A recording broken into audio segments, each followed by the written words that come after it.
April 1st, 1945, just after dawn, the western edge of the Ruhr.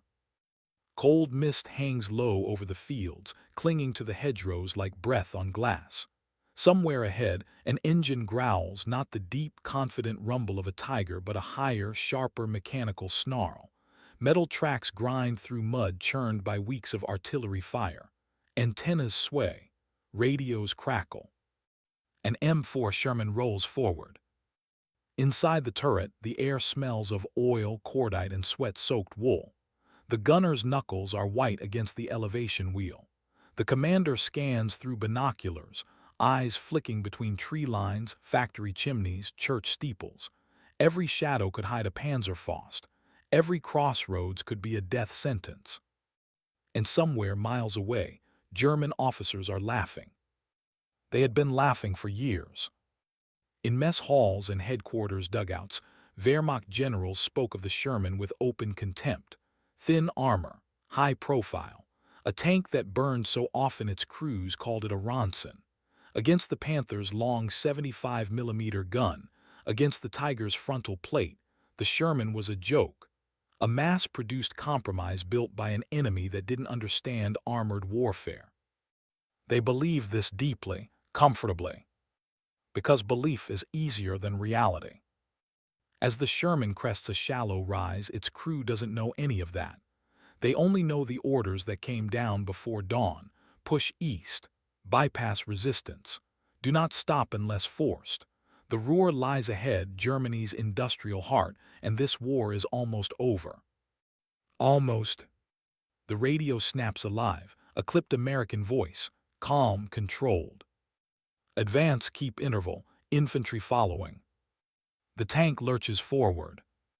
Across the Rhine, German command structures are already fraying. Field Marshal Walter Model's Army Group B is cornered, its supply lines shattered, fuel measured in hours, not days. Yet even now, German officers cling to one certainty: if the Americans meet real armor, they will slow. If they meet Panthers, they will burn. They are still thinking in terms of duels. They are still thinking in terms of individual machines. The Sherman turns onto a road lined with shattered brick houses. White bedsheets hang from windows. Civilians watch with hollow eyes. Somewhere ahead, a German 88 fires. The shell screams past, close enough to rattle teeth, close enough to make the loader flinch. The Sherman doesn't stop. It accelerates. This is what the German generals never understood. The Sherman was not meant to win alone. Behind this tank comes another, and another, and another, an armored column stretching back for miles, infantry riding on decks, boots dangling, half-tracks, tank destroyers, engineers, fuel trucks already moving to meet them, artillery batteries leapfrogging forward with practiced precision. And above them aircraft, constant, relentless. A German Panther waits in ambush near a factory gate. Its commander watches through his sights as the first Sherman appears. He smiles. He fires. The shell punches clean through the American tank. Flames erupt. The Sherman burns exactly as predicted. But then something unexpected happens. The column does not stop. Two Shermans swing wide. One lays smoke. Another fires high explosive into the Panther's flank, not to kill it, but to blind it. Infantry pour forward, bazookas at the ready. A P-47 roars overhead, dropping rockets that slam into the factory yard. The Panther's turret never gets a second shot. This was not a duel, it was a system. General Courtney Hodges, First Army, is moving with a tempo the Germans can no longer match. Orders are transmitted instantly by radio. Units reroute on the fly. Resistance is marked, bypassed, crushed later by follow-on forces. Speed replaces caution. Momentum replaces elegance. German commanders request permission to withdraw. Permission never comes. Somewhere in a captured chateau, a German staff officer stares at a map now filled with American arrows. Too many arrows, too fast. He remembers the jokes, the confident assessments, the smug comparisons of armor thickness and gun caliber. He swallows, because the Shermans keep coming. Day after day, American armored divisions punch through towns whose names no longer matter. Essen, Duisburg, Dortmund. Steel mills fall silent, rail yards burn, factories that once fed the Reich now echo with the sound of American boots. The Ruhr is being strangled, and the laughter slowly dies. A German general, exhausted, unshaven, listens as reports pile up. Units overrun, communications lost, fuel gone. He asks the same question again and again. How are they moving so fast? No one answers. Outside, another Sherman clanks past a sign riddled with bullet holes. The crew doesn't cheer. They don't celebrate. They keep scanning, keep moving, keep advancing. Because this machine was never meant to be admired. It was meant to arrive everywhere, all at once. And as the Ruhr begins to collapse, German commanders finally realize the truth they dismissed too late. The Sherman was never the weakness. It was the warning. The Ruhr, mid-April 1945. Smoke rises in thick columns from steelworks that once forged the backbone of the Reich. The air tastes metallic, bitter. Sirens wail and then fall silent, not because the danger has passed, but because there is no one left to man them. Inside a commandeered schoolhouse, a German corps headquarters is breaking apart in slow motion. Maps are spread across desks, their edges curled, marked with grease pencil lines that no longer make sense. Telephones sit dead. Runners come and go with fragments of information, each report worse than the last. American armor here, American infantry there. No clear front, no clear rear. This was not how armored war was supposed to look. For years, German doctrine had been built on the belief that quality would always defeat quantity. Better tanks, better crews, better tactics. The Tiger and Panther were physical proof of that belief. Thick armor, powerful guns, battlefield dominance measured in single engagements. And in isolation, they were right. On the training grounds, in controlled conditions, a Panther could kill a Sherman long before the American tank could reply. German gunnery was superb. Their optics were world-class. Their crews were veterans hardened by years of combat on the Eastern Front. But here in the Ruhr, those advantages are dissolving. A Panther sits disabled on a road outside Bochum, not destroyed by enemy fire but abandoned. Its fuel tanks are dry. Its crew has vanished into the forest, leaving behind a machine that cannot move, cannot fight, cannot matter. This is the war German generals did not plan for. Because the Americans never intended to fight Panthers head-on unless they had to. Instead, they fought the clock. They fought the supply lines. They fought the command structure. Every American tank is a node in a vast network. Each Sherman carries a radio that works. Orders flow constantly. Adjustments are immediate. When resistance stiffens, the answer is not hesitation but escalation. Artillery is called in within minutes. Air support arrives as if summoned by thought alone. A German battalion commander near Essen requests air support. There is none. He requests fuel.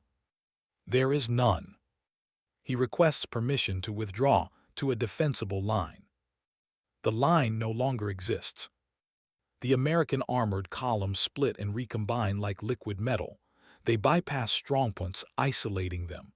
German units wake up to find the enemy behind them, then beside them, then everywhere.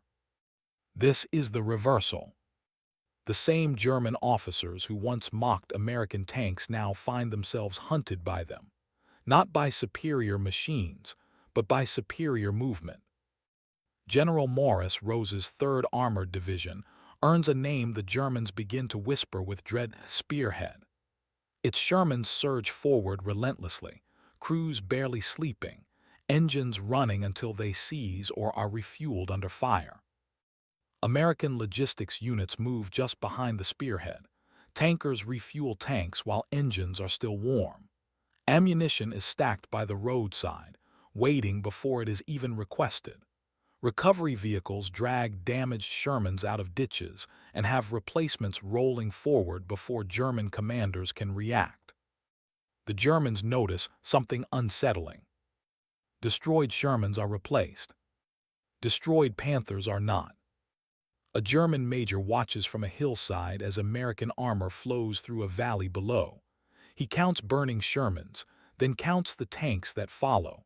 The numbers don't go down, they increase. His hand trembles.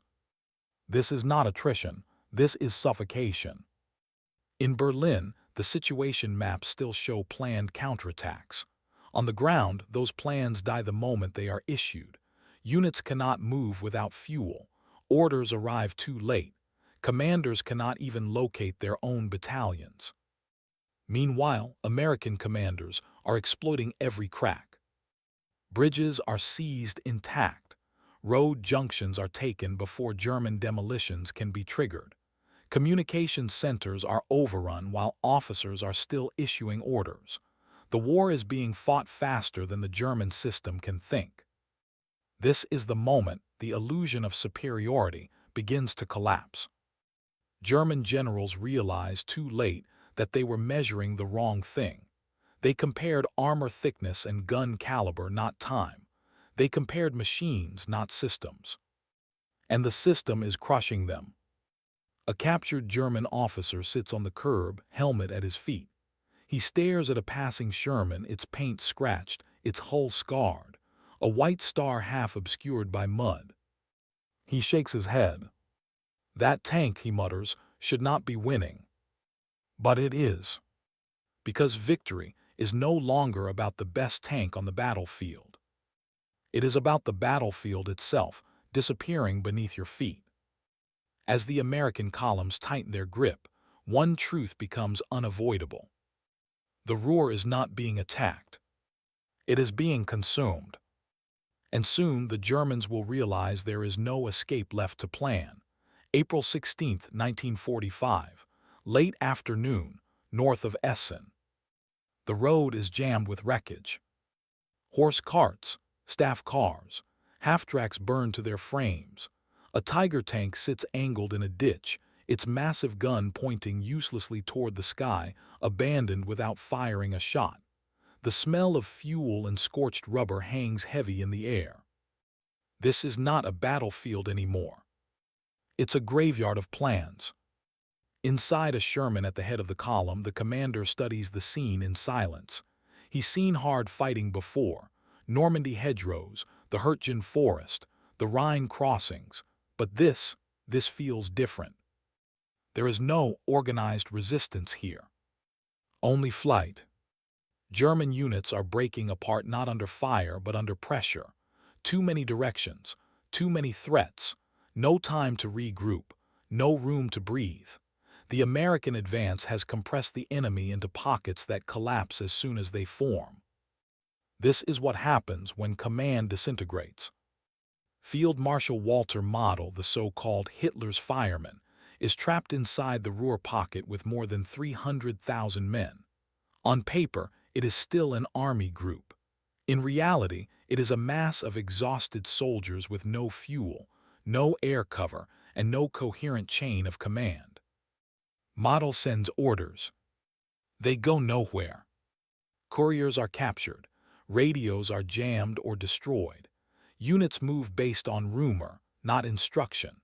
A battalion retreats only to run straight into an American armored column coming from an impossible direction. How did they get there? Because American forces are no longer advancing in lines. They are advancing in waves. Shermans roll through towns already half taken by airborne troops or infantry that arrived hours earlier. Engineers clear obstacles while tanks idle, engines humming, ready to move the instant the road opens. Every delay is measured in minutes, not days. General Hodges' headquarters receives updates almost in real time. Blue arrows surge forward on the map. German resistance is noted, bypassed, sealed off. The goal is no longer destruction. It is paralysis. German officers begin surrendering entire formations to American tank commanders, colonels handing pistols to lieutenants, majors raising white flags made from tablecloths. They do not ask for terms, they ask for food. The Sherman crews are stunned. They were told the Germans would fight to the last. Some still do. Isolated pockets of SS units fire Panzerfaust from rubble, knocking out Shermans at close range. American tanks burn, crews bail out, medics sprint forward under fire. And yet the column keeps moving.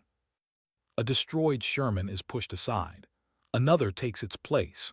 The advance does not pause for grief or repair. The war has a rhythm now, and it will not slow for anything smaller than catastrophe. German commanders finally understand the truth. They are not losing because their tanks are worse. They are losing because time itself is against them. Every hour that passes, American control tightens. Supply routes vanish. Escape corridors close. What was once Germany's industrial fortress becomes a sealed chamber. The Ruhr is surrounded. Inside a farmhouse outside Duisburg, a German general stares at his boots. Mud-caked, laces frayed. He removes his insignia and sets it on the table. There is no ceremony, no speech. He knows the moment has passed. On April 18, 1945, organized resistance inside the Ruhr effectively ends. Over 300,000 German soldiers are captured. Factories fall silent. The industrial engine of the Reich shuts down forever. And the Shermans roll on. They roll past smoking steel mills and silent rail yards, past crowds of prisoners marching west under guard, past signs that once pointed to Berlin. The laughter is gone now. In its place is something worse. A quiet, stunned realization. German officers who once scoffed at American tanks now stand by the roadside, watching endless columns of them pass. Not tigers, not panthers, Shermans, dust-covered, scarred, ordinary. Relentless. The Sherman did not win because it was invincible. It won because it arrived everywhere the Germans needed to be, before they could get there themselves. This was the moment the war in the West truly ended. Not with a single battle, but with a collapse so total, so fast, that it left no room for heroics. Only surrender. And as the Ruhr burned itself out, one final truth became undeniable. The machine they mocked had outgrown them, and there was nothing left to stop it.